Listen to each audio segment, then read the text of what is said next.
Good morning! Isang magandang morning sa lahat kasi ang ganda ng gising natin.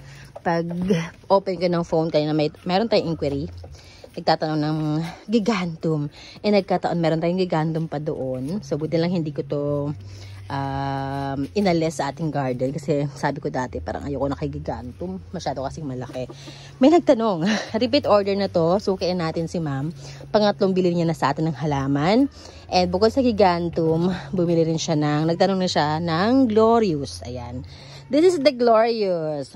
Ang difference niya kay gloriosum is yung texture ng dahon. Kasi parang soft ang feature ng dahon ni glorious compare kay gloriosum. And yung mga stem. Ayan. Ang stem ni gloriosum is ganyan. May flat surface siyang ganyan.